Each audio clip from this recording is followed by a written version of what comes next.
Greetings! I am Keenan Powers. I am a game designer and programmer from Wisconsin. I have high-functioning autism and I have a brother with low-functioning autism that I care for each day. Today, I'm going to talk about a game I created for Ludum, a competition and jam where you must make a game from scratch and release it in under a weekend. That's 48 hours for the compo and 72 hours for the jam. The game is very different from anything else I've made before, and I feel like I need to take time to talk about it. I will cover some of the games I've made before, why I made this game, how it was made, what went right, and what went wrong, along with things I would change in the future. Now, since I'm recording this on a phone in the park, this is going to be... I don't know. Let's jump right in and talk about it, I guess. I'm not going to cover all of the games I've made, but I will cover the most noteworthy ones I've released into the wild. The first game I've ever made and released is called Yet Another Zombie Shooter, a top-down shooter with a small array of weapons and a large array of zombies attacking you at any moment. You get power-ups to help you on your path of survival, and when you die, you get a randomized game over message. 2 people played it and they thought it was okay. Then, a few years later, I made a game called Vanity. Vanity was a top-down shooter with a medium array of weapons and a metric fuck ton of enemies attacking you at any moment.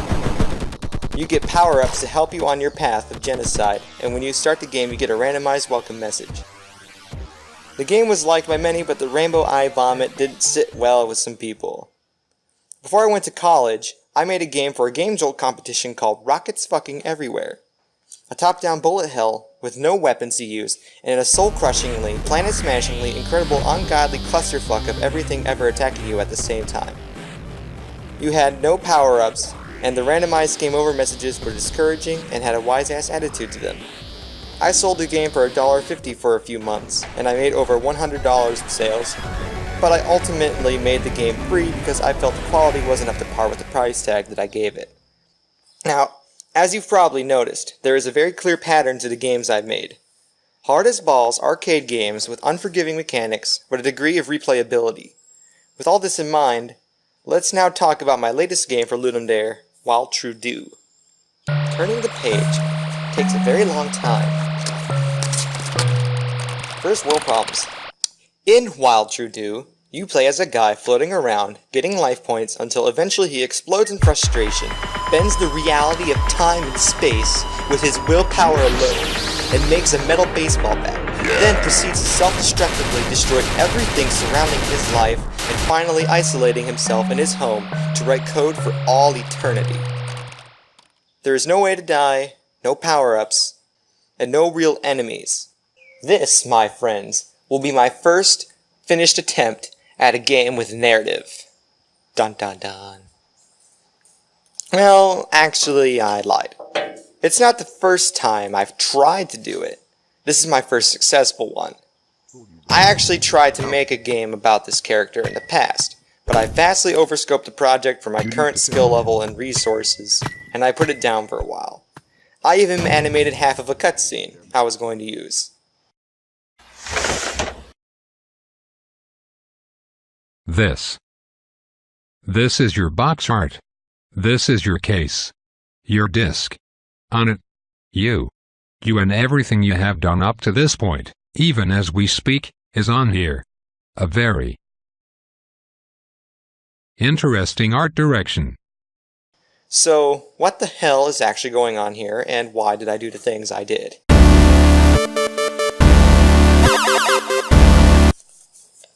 I have an obsessive but passionate relationship to programming and video games. The earliest memory I have of this is when I was playing Enter the Matrix on GameCube, when I was a wee lad. I was on the Chateau level, and the whole courtyard just exploded into a storm of fire and stone debris. When control came back to the player on the balcony, that is where I had the realization of, wait, how on earth is anything working right now? How can I use these buttons to move around? And how does the stuff on the screen change when I respond to it? My thoughts might not have been that concise, but that is the gist of what started my fascination of video games.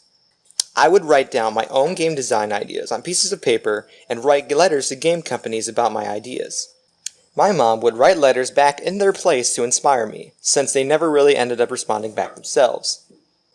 As I grow older though, my obsession with games is more controlled and directed, since there are many other responsibilities under my belt now that are critical to maintain, like my brother Scott. Eventually, I made a character named Mesra Mason, who comes from a game that was a developer equivalent of a shitpost, but still had good design and form in the end. A stick figure whose passion for programming is so fierce that he actively pushes away anything that is not focused on bettering his craft. He has no self-inhibition left, and if anything gets in his way of his goals, he reacts violently. He's basically putting all of his godlike willpower in the wrong place, and no one can stop him at this point but himself. This game, while true, is basically an origin story of Mesra and his downfall into total isolation from the rest of the world, and a reflection of what I would probably do if I didn't have my head on right. I feel like, for someone who hasn't made a successful story-based game before, I did a good job of doing more subtle storytelling methods. The bat, for example, is supposed to be a medium for Mesra's extreme take on design simplicity, his brute force attitude for getting things done, and a showcase for what willpower directed in the wrong place can really do. When Mesra is floating around and getting life points in the beginning, that was mainly a jab at what probably came first to everyone's minds when the theme was announced, the theme being running out of power. Getting through a maze while using as little power as possible. Then, when Mesra explodes out in frustration, it's like he's damning it for being so generic. It's also about how Mesra floats through life without a clear goal to keep him motivated and to keep his self-discipline in check. So it has a weird double meaning to it. There's a lot of really small things that reflect the story I wanted to tell that would otherwise be really ham-fisted and time-consuming to make, but I won't cover them here so people can have their own realizations for what I made. It's more fun that way. Wink. There's Swan's truck. In the parking lot.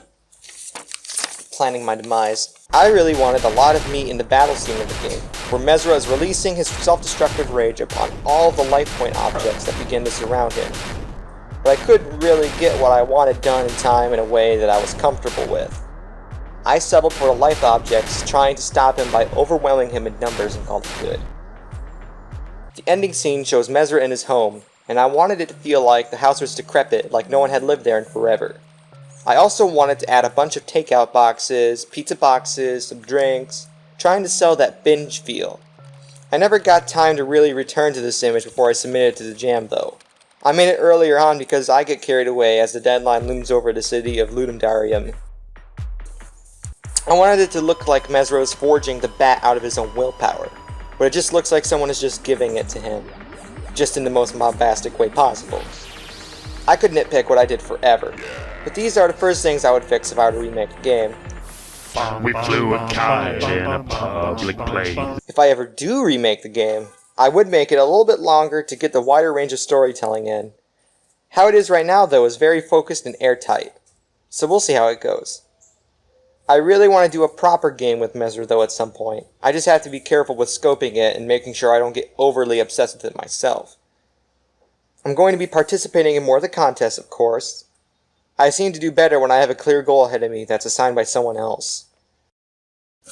I've got a lot on my plate already in the real world, but when things settle a bit, I will have a better time being able to do things for everyone. Here's a full clip of the game really quick for everyone to see before I conclude the video.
Thank you very much for spending your time and out of your day to watch this video about something that you've probably never heard of and probably don't really care that much about.